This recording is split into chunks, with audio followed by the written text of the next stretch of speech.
Hello everyone welcome back to my channel. फेरि पनि स्वागत छ सबैजनालाई मेरो अर्को नयाँ भिडियोमा। अनि आज चाहिँ हाम्रो चाहिँ फुटबलको चाहिँ चौथो दिन हो। अनि हामी चाहिँ अहिले भर्खरै आएको म चाहिँ अनि कला र चन्दा आउँदै हुनुहुन्छ। म चाहिँ अहिले नर्समाको घरमा छु। अनि अब चाहिँ हामी एकछिनमा जान्छौँ। हेर्दै गर्नु होला मेरो भिडियो अन्तिमसम्म। यहाँ चाहिँ गेम हुँदैछ। हामी चाहिँ भर्खरै आएको। अघि पनि 3 गेम खेलिसक्यो रे। अनि हामी चाहिँ ढिलो भयो। मेन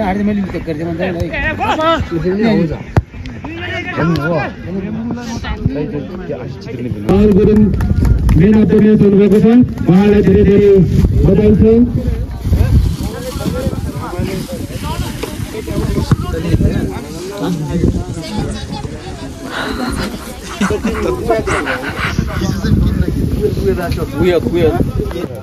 ल अबको गेम चाहिँ हाम्रो थर भर्सेस पापराङथरको हुन गइरहेको छ है त।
खेलाडी साथीहरू अनुशासक पूर्वक खेलिदिन अनुरोध गर्न चाहन्छु।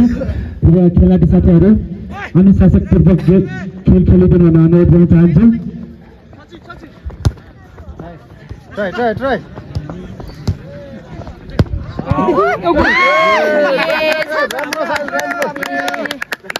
गरिएको छ।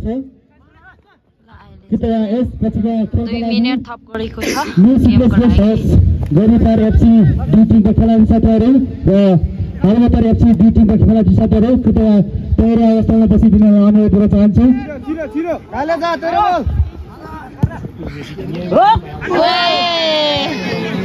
ल हामी अहिलेको गेम चाहिँ हर्पथरले जित्यो है त हर्पथरले 2 गोल अनि दपराङले 1 गोल सहभागी भई हामीलाई सहायता गरिदिनु भएकोमा हामी आयोजक टिम धन्यवाद गर्दछु। यो पुरस्कारलाई उहाँतिर हस्तान्तरण गरिदिन हार्दिक धन्यवाद गर्न चाहन्छु। सम्पूर्णले तालीका साथ उहाँको हौसला बढाइदिन अनुरोध गर्न चाहन्छु।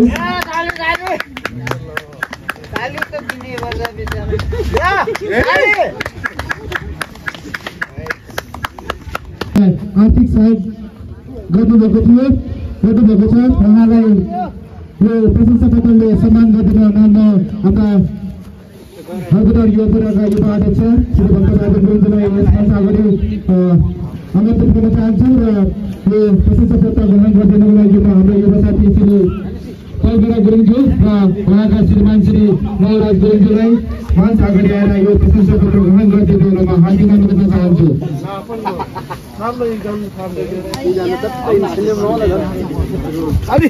सम्पूर्ण तालिका साथ उहाँलाई धेरै धेरै धन्यवाद ज्ञापन गर्न अनुरोध गर्न चाहन्छु। धेरै धेरै धन्यवाद छ हाम्रा युवा साथी कल्पना गुरुङज्यू र उहाँका श्रीमान श्री नवराज गुरुङज्यूलाई हामीलाई यो सञ्चालनको लागि यो सहायक आर्थिक सहायक हामीलाई गरिदिनु।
प्रोभाइडर श्री सुभाष गुरुङ र उहाँको समाजलाई पनि म मञ्चमा आएर यो सम्मान पत्र ग्रहण गरिदिनलाई हार्दिक अनुरोध गर्दछु।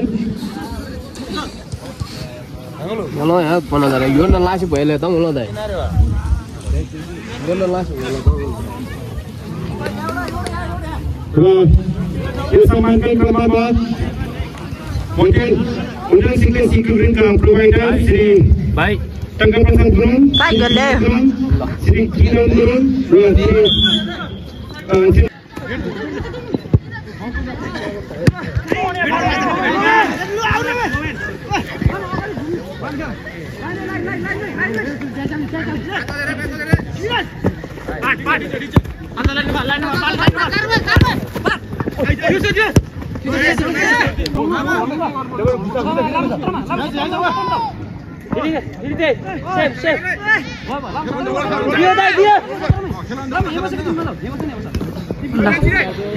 गेम चाहिँ दामी भइरहेछ है त हर्पथरको र न्युजिल्यान्ड गेस्ट हाउसको अहिलेको गेम चाहिँ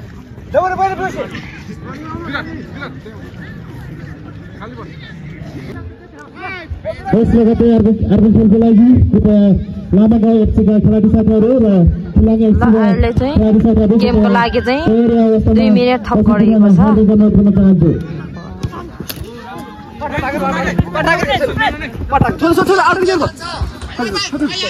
फेरि यो समाज कार्यक्रममा फेरि यहाँ जोड्न चाहौँ। समाज कार्यक्रमको क्रममा हामीलाई आर्थिक सहयोग गर्नुभएको हाम्रा हङकङमा कार्यरत हाम्रा युवा साथीहरू श्री हर्के गुरुङ श्री अहिलेको गेम चाहिँ न्युजिल्यान्ड गेस्ट हाउसको भयो अनि अब चाहिँ क्वार्टरमा आइपुग्यो हामी चाहिँ ल हामी अहिले चाहिँ क्वार्टर गेम खेल्न गइरहेको छ लामा गाउँ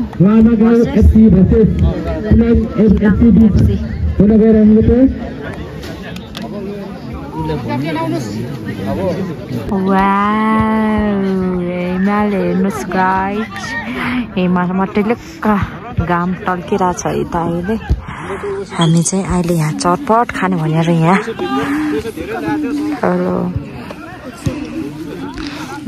त्यहाँ चाहिँ गेम हुँदैछ लामा गाउँ भर्सेस खिलाङको हुँदैछ अहिले गेम चाहिँ क्वार्टर गेम ल हामी चाहिँ यहाँ चटपट खाँदैछौँ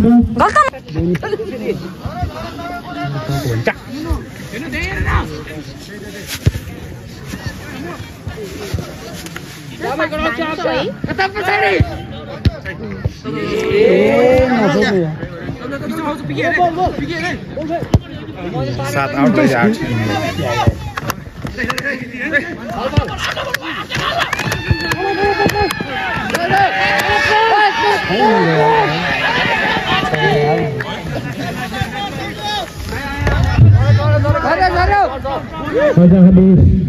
चौथा दिनको यो अन्तिम क्वार्टर फाइनल गेम भोलि बिहानदेखि हामी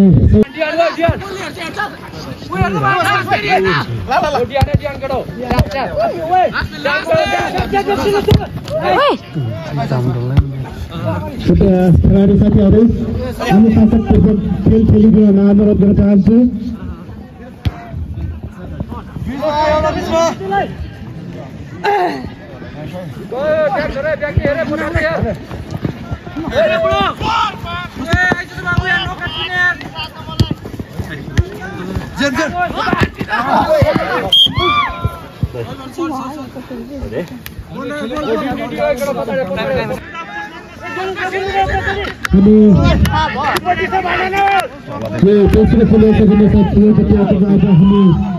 चौथा दिनमा हामी यो अन्तिम गेम रामागाउँ एफसी भर्सेस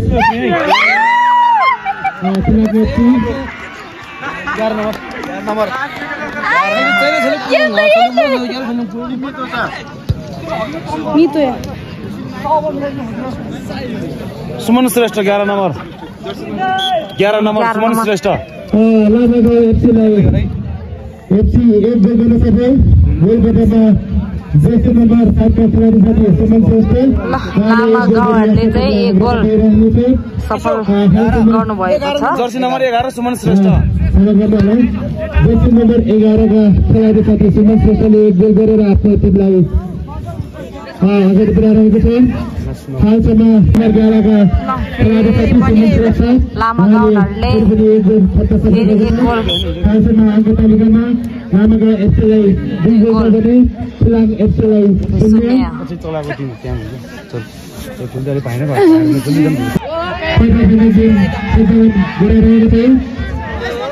भोलि बिहान 8 बजेदेखि हामी सही फाइनल गेमहरू सञ्चालन गर्न गइरहेको हुँदा कृपया सम्पूर्ण खेलाडी साथीहरू र खेलप्रेमी दर्शक साथीहरू समयमा नै यस मैदानमा उपस्थित भई हामीलाई सहयोग गरिदिन अनुरोध गर्न चाहन्छु भोलि बिहान राष्ट्रिय अहिले चाहिँ 1 मिनेट थप गरिएको छ गेमको लागि मनोरञ्जनका लागि लामा गाउँहरुले 2 गोल हानिसक्यो अनि खिलाङहरुको चाहिँ अहिले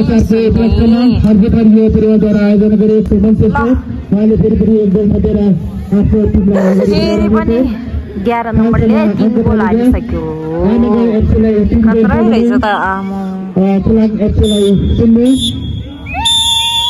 ल सकियो अतिरिक्त समय आजको गेम सकियो लामागाउँ एफसी 3 गोलले अब चाहिँ भोलि चाहिँ सेमिफाइनल आजको गेम चाहिँ सकियो ला सहभागी भएर हाम्रो सहायता गरिदिनु भएकोमा खिलाङ एफसीलाई हामी नम्बर 11 का साथी श्री सुमन श्रेष्ठ अनि अहिलेको गेम चाहिँ लामा गाउँहरुले जित्यो है त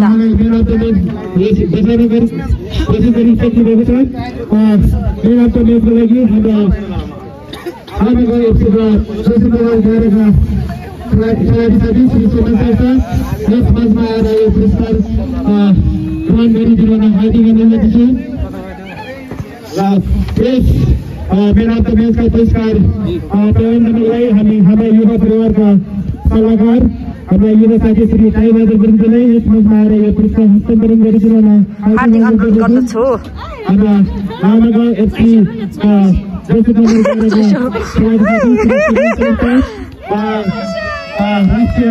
स्तरका खेलाडी हुनुहुन्छ उहाँ ल पामाला पैसा